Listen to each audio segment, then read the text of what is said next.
Future of the Finance Function survey this year, one of the most surprising findings was that innovation was undervalued and unrepresented and not really part of the finance function's DNA and thinking. Why do you think that is? Well, I think actually finance professionals are underselling themselves. If you think about the innovation that companies undertake, it's probably on 3 or 4 fronts. So it's either going to be innovating in the way that in the business models, the way they go to market, the way they price their offerings, the way they wrap products and services together, and so on. That has obviously huge financial implications. It may be around launching new products or services into the market. It may be internationalizing, growing into new areas, or it may be mergers and acquisitions, expanding your footprint in some other way.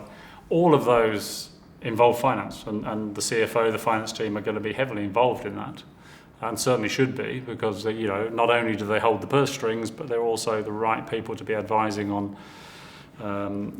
return on investment, on risk and compliance, and all the other aspects of that innovation. So I suspect actually that finance people are involved in those sort of activities. They probably just see them as part of the day job and don't maybe recognise them as actually innovation. David, you've quite rightly identified areas where the finance function is involved in innovation within the business. But it's not quite the same as innovation in the finance function itself. Where do you see the opportunities for innovation within the finance function itself, perhaps using solutions such as Oracle NetSuite? Where do you see the bits of innovation appearing in your customer base? Sure. Well, I think one area I mentioned around business model innovation is often very linked to the way companies are pricing and bundling products and services together, and even offering as a service models, for example. That's a huge trend we're seeing in the market today, and that's clearly impacts finance, but actually finance is the one that's often driving that. It also actually requires quite significant system change to be able to cope with that. Wrapping together products and services impacts the way that you recognize revenue, the way that you're actually going to receive cash, and can change the whole profile of that. So finance needs to be heavily involved in that and is usually driving it. New systems are also going to allow them to automate a lot of processes which maybe today are not automated.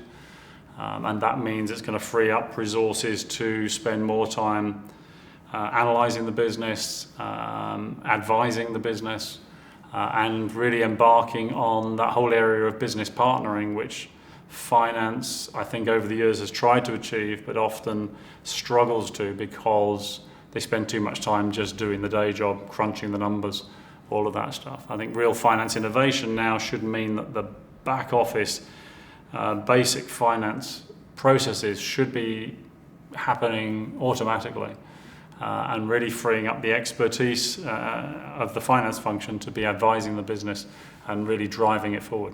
One of the areas of innovation that strikes me as important within the Oracle NetSuite environment is your capability to link what I call back office to front office. You've got the e-commerce on the front office, and you can bring that information through to your point about informing product bundling decisions and pricing decisions. That, to me, strikes me as very innovative compared to where most organizations are today. Is that, would you say, one of your proudest aspects of innovation? Yes, definitely. I think it was an absolutely inspired decision to go beyond traditional ERP, which is really back office, and actually extend the NetSuite system into the front office to run the whole business. So not only do we help organizations run sales and marketing and their various sort of vertical market specialities, but actually going right through to actually the point when the customer first touches the business. And that can be through website, through telephone or point of sale. Any kind of interface that the customer has with the organization can take place on the NetSuite system.